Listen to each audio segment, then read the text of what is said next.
Hello everyone. अहिले चाहिँ हामी ठ्याक्कै आइपुगेको छौँ महाकाली नदी, जुन चाहिँ नेपालको पश्चिमको पनि नेपालको सिमाना क्षेत्रमा रहेको छ, जसले चाहिँ नेपालको सिमाना पनि रेखाङ्कित गर्दछ भने यो हाम्रो महाकाली नदी, जुन चाहिँ पूर्वमा मेची र पश्चिममा महाकाली भएको जुन नेपालको सिमाना छुटाउने यो नदी हो।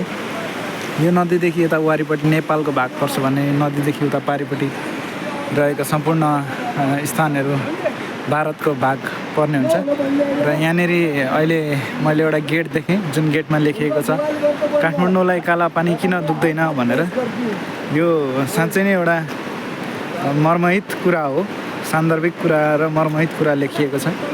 अहिले अब नयाँ सरकार आएको छ, नयाँ सरकारले पुरानो सरकारले जुन नेपालको चुच्चे नक्सा निकालेको छ, त्यो चुच्चे नक्सालाई साँच्चीकै नेपालको भूमि हो भन्ने अनुभूति गर्न नसकोस् नयाँ सरकारले, र काठमाडौँलाई कालापानी किन दुख्दैन भनेर एउटा नयाँ सरकारले त्यसमा पनि गहिरो गहन मनन गर्न सकोस्। र हाम्रो वीर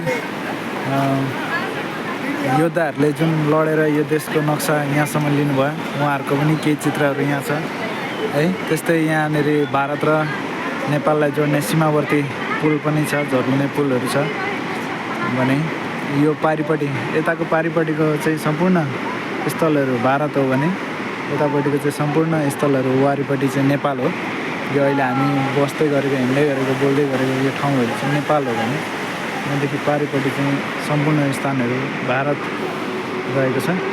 र महाकाली नदी हेर्न सक्नुहुन्छ तपाईँहरूले, यस्तो सुन्दर स्वच्छ नदी छ महाकाली नदी, जसले चाहिँ वर्षौँदेखि नेपालको सिमानालाई जोगाएर राखेको छ, जसले चाहिँ नेपालको सिमानालाई हल्लिन दिएको छैन, डगमगाउन दिएको छैन।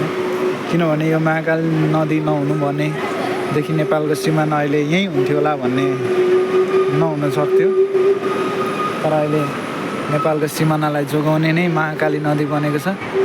र नयाँ सरकारलाई पनि यो काठमाडौँलाई काला पानी किन दुख्दैन भन्ने यो कुरा होस्। र पवित्र महाकाली स्वच्छता अभियान, यहाँनिर केही तस्बिरहरू पनि राखिएका छन् शहीदहरूको र हाम्रो देशका गौरवशाली इतिहासको है। अब हामी दार्चुला जाँदैछौँ। यसरी नै भिडियोमा अघि बढ्दै हामी दार्चुलामा छौँ। अब दार्चुलाको पनि ब्यास गाउँपालिकामा पुगेर हामी त्यहाँ झोलुने पुलको भोलि शिलान्यास छ। त्यो सम्पूर्ण कुराहरू म तपाईँहरूलाई देखाउने नै छु। जोडिराख्नु होला। सबैजनालाई धन्यवाद। स्वस्थ रहनुहोला, व्यस्त रहनुहोला। जय नेपाल, जय माटो, जय देश।